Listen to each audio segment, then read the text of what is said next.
So in this video, I'm going to talk about dihybrid crosses. And so in the previous video, we talked about what happens if you cross two individuals that are heterozygous. And this was just for one trait. Now, what happens when you cross two individuals that are heterozygous for two traits? Well, we're going to look at that in this video. So to begin with, a dihybrid is an individual that is heterozygous or a hybrid for two characteristics. So in this example, we're going to be talking about peas. And so the parent is going to be heterozygous for color as well as whether it's round or wrinkled.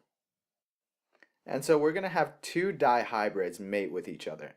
And of course, as we discussed before, you can get a dihybrid by crossing two true breeding or homozygous parents. And so in general, when we talk about dihybrids, they're most commonly F1s, which means they are the offspring of the parental generation.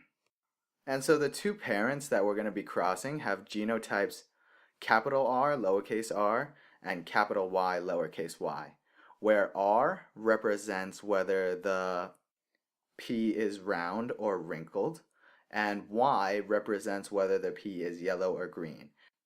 And so as you can see in the punnett square shown here, you get a 9 to 3 to 3 to 1 phenotype ratio.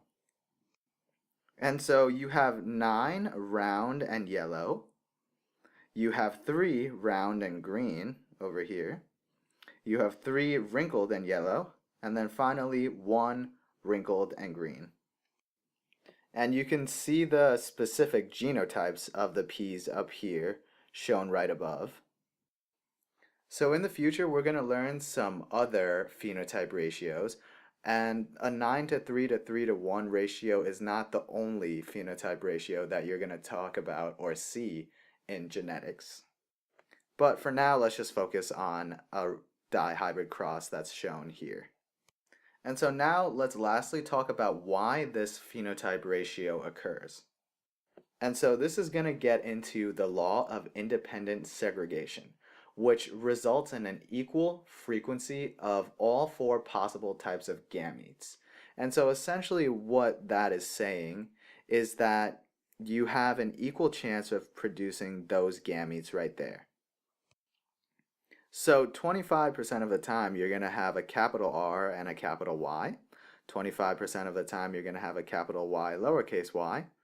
25% of the time you're going to have 2 lowercases, so a lowercase r, a lowercase y. And then the last 25% is a lowercase r and a capital Y. And so those gametes are equally likely to be formed. And so that's how you get this punnett square right here. And in the future, you might even see trihybrid crosses where you have 3 different genes that are being crossed and you have to determine the ratios.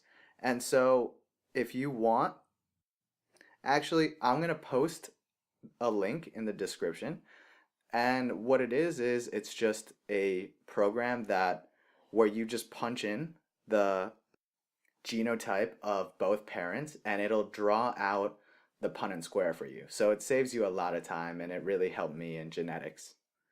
And so that pretty much sums it up for this video. I hope you liked the video and found it useful. If you did, please be sure to give it a like and subscribe if you want to see more videos like this.